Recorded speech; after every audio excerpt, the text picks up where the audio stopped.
प्यारे बच्चों, 10th की गणित क्लास में आपका स्वागत है। आज हम दो चर वाले रैखिक समीकरण युग्म सीखेंगे और इनका हल कैसे ज्ञात करते हैं वो सीखेंगे। सबसे पहले यहाँ आपको दिखाई दे रहा होगा एक तराजू दिखाई दे रहे हैं। इसमें दो पड़ले हैं, लेफ्ट और राइट। लेफ्ट साइड में जो वेट रखा हुआ है वो एक्स और वाई का है, यानी दो एक्स हैं और एक वाई है। और राइट साइड की तरफ देखें तो हमें एक एक केजी के जो वेट दिखाई दे रहा है। ये कैसा है? बैलेंस है, बैलेंस दिखाई दे रहा है। यदि हम इसी को गणित की भाषा में देखें तो हम इसको कैसे लिख सकते हैं? एक्स और एक्स, 2x प्लस वाई, और इधर कितने वेट है? 1 2 3 4 5 वेट है। यानी दोनों पड़ले कैसे हैं? समान है। तो 2x प्लस वाई ये किसके बराबर होगा? बराबर 5 के। यदि हम इसको देखें और ये कहें कि इसमें x और y की अलग अलग वैल्यू निकाल के तो क्या निकाल सकते हैं? इस समीकरण से हम जो है x की और y की वैल्यू ज्ञात नहीं कर सकते। इसके लिए क्या करना चाहिए? इसके लिए कोई एक दूसरा समीकरण भी होना चाहिए, तभी हम इसको x और y की वैल्यू ज्ञात कर सकते हैं। अब यहां पर एक दूसरा तराजू दिखाई दे रहा है आपको। ये भी कैसा है? बैलेंस है। लेफ्ट साइड में x और y केजी के वेट रखे हुए हैं और राइट साइड में एक एक केजी के 3 वेट। यदि हम इसको गणित की भाषा में लिखें तो x प्लस वाई बराबर 3। x और y 3 के बराबर है। अब यहां से हम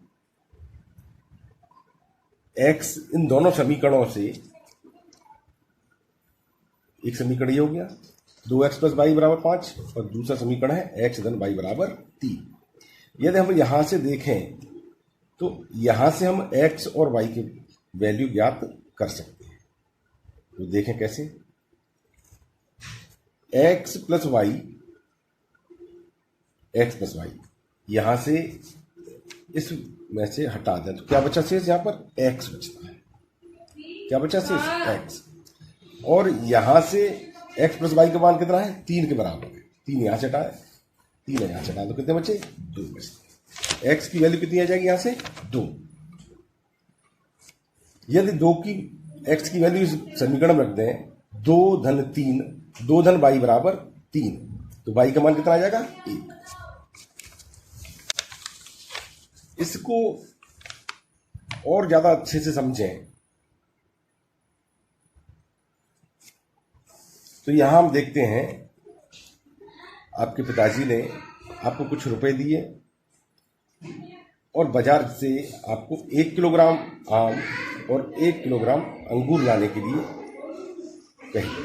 आप बाजार गए और 1 किलोग्राम आम लिया और 1 किलोग्राम अंगूर खरीदे और आपने कुल 90 रुपये इसको पेड कर दिया। आप ले आए, घर लाके आपने जो पैसे शेष बचे वो आपको पापा जी को दे दिया। अंगूर और आम आपने घर में लाके रख दिया। अब यहां से ये कहा जाए कि 1 किलो आम के रेट क्या है और 1 किलो अंगूर के रेट क्या है? क्या बात बता सकते हैं? क्योंकि आपने कुल 90 रुपये दिए तो यहां से संभव नहीं दिख रहा है। लेकिन दूसरे दिन अब जब आपके पापा जी ने पैसे दिए और कहा कि आज जो है 3 किलो आम लेके आना और 2 किलोग्राम अंगूर लेके आना, लेकिन जब आप मार्केट गए तो रेट वही थे पहले वाले, लेकिन उसने 200 रुपये आपसे ले लिए। आपने 200 रुपये दिए और आप घर आ गए। अब यहाँ घर जब आए तो आपके पिताजी ने कहा कि आपको 1 किलोग्राम आम के और 1 किलोग्राम अंगूर के रेट बताने हैं कि कितने रुपए किलो आम लेके आए और कितने रुपए किलो अंगूर लेके आए। अब आपके सामने एक असमंजस की स्थिति बन। अब कैसे बताएं आप 1 किलोग्राम आम के रेट क्या थे और 1 केजी अंगूर के रेट क्या? लेकिन हम गणित से इसका हल कर सकते हैं और ये जो हल होगा वो होगा ग्राफी विधि से। एक ग्राफी विधि से ज्ञात कर सकते हैं, एक बीजगणित विधि से। आज हम ग्राफी विधि से 1 किलोग्राम आम और 1 किलोग्राम अंगूर का रेट ज्ञात करेंगे। तो सबसे पहले गणित कहता है कि कोई भी चीज है तो गणित में मान लीजिए तो यहां माना कि 1 किलोग्राम आम का मूल्य x रुपए है और 1 किलोग्राम अंगूर का मूल्य y रुपए। पहली स्थिति यहां क्या है, प्रश्न क्या कहता है, पहली स्थिति में 1 किलोग्राम आम खरीदा और 1 किलोग्राम अंगूर। तो 1 किलोग्राम आम का मान कितना है, x रुपए है, और 1 किलोग्राम अंगूर का मूल्य y, तो x धन y बराबर 90। कुल कितने रुपए दिए आपने, 90 रुपए। तो ये आपका पहला समीकरण। दूसरी स्थिति क्या थी, 3 किलोग्राम आम खरीदे, तो 3x और 2 किलोग्राम अंगूर धन 2y बराबर कितने रुपए दिए आपने, 200 रुपए, बराबर 200। ये दूसरी स्थिति बन गई। अब इसको ग्राफी विधि से हल करें तो यहां से y बराबर x का पक्षांतर कर दिया, तो 90 माइनस x, ये पहली स्थिति बन गई। और दूसरी स्थिति में देखें, यहां से x को दूसरी तरफ लेफ्ट साइड में पक्षांतर कर दें, तो 2 है, y बराबर 200 माइनस 3x, तो y बराबर हो जाएगा 200 माइनस 3x बटे 2। ये दो स्थिति हमारे पास बन गई, और इसके आधार पर यहां x की वैल्यू निकाल देंगे तो y की वैल्यू ज्ञात हो जाएगी। स्थिति 1 में x बराबर 20 रखा, तो y की वैल्यू 90 में से 20 गए 70। 40 रखा x का मान, तो 90 में से 40 गए 50। लेकिन ये दोनों के लिए संभव नहीं है कि दोनों के इससे निकालें तो दोनों के मान इससे संतुष्ट हो जाए, दोनों समीकरण से संतुष्ट होते हुए नहीं दिख रहे।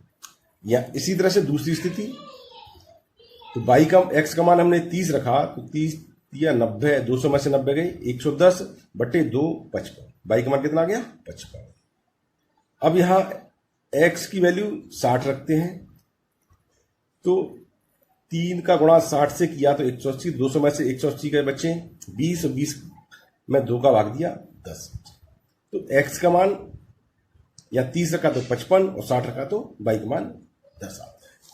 अब इसी को हम ग्राफ में प्रदर्शित करें तो यहां हमने एक x अक्ष और ये y अक्ष बना। यहां एक खाना बराबर 10 20 30 40 50 60 70, और ये y अक्ष पर 10 20 30 40 50 60 70। अब पहली स्थिति में देखें तो पहली रेखा खींचे 20 70, 20 और 70 वाला कहाँ है, तो ये पॉइंट हो गया हमारा 20 70। ये 40 50 40 और 50 दूसरा बिंदु हो गया ये। तो ये हमने दोनों बिंदुओं को मिला दिया, तो ये रेखा y बराबर 90 माइनस x का एक रेखा निरूपित हो गई। अब स्थिति दूसरी समीकरण को देखें तो 30 55 30 55 ये बिंदु हो गया, 60 10 60 10, इन दोनों बिंदुओं को मिलाया तो एक रेखा y बराबर 200 माइनस 3x बटे 2, ये दूसरी रेखा का समीकरण हो गया। इस समीकरण से दूसरी रेखा प्रदर्शित हो गई। इसको आगे बढ़ाया तो ये कहां काटती हुई दिख रही है आपको, कहां प्रतिच्छेद कर रही है, 20 70 पर। ये दोनों रेखाएं 20 70 पर प्रतिच्छेदित कर रही हैं, इसे हम कहेंगे प्रतिच्छेदन बिंदु। तो ये जो बिंदु है 20 70 प्रतिच्छेदन बिंदु, ये इस x और y के मान हो जाएंगे। यानी x का मान क्या माना था हमने, x 1 किलोग्राम आम का, यानी 1 किलोग्राम आम का मूल्य कितना हो गया 20 रुपए, और y का मान कितना है, यहां से 70 रुपए है, 70 है, तो 1 किलोग्राम अंगूर का मूल्य कितना हो गया 70 रुपए। इससे यदि हम देखें इस समीकरण को, दोनों समीकरण से संतुष्ट हो जाए। 1 किलोग्राम आम 20 रुपए और अंगूर 1 किलोग्राम 70 रुपए, 20 और 70 90 रुपए हो गए।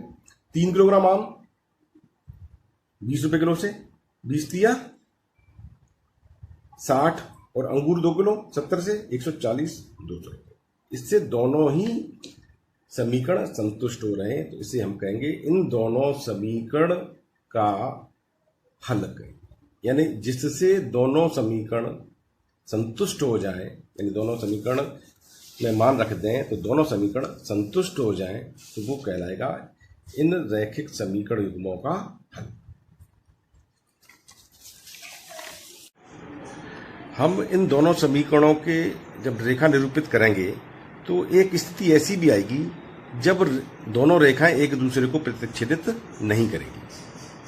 तो जब दोनों रेखाएं एक दूसरे को प्रतिच्छेदित नहीं करेंगी यानी समांतर होंगी, तो ऐसे समीकरण युग्म का कोई हल नहीं होगा। ये दोनों समांतर रेखा कैसी होंगी? पैरेलल होगी यानी समांतर होगी। यदि दोनों रेखाएं समपाती हैं, ये दोनों रेखाएं कैसी हो जाए? समपाती यानी एक दूसरे के ऊपर हो, तो ऐसे समीकरणों के हल अनेक हल होंगे, एक से अधिक हल होंगे अपरिमित। तो ये स्थिति भी आपको आगे आ सकती है, तो इसको भी ध्यान रखें।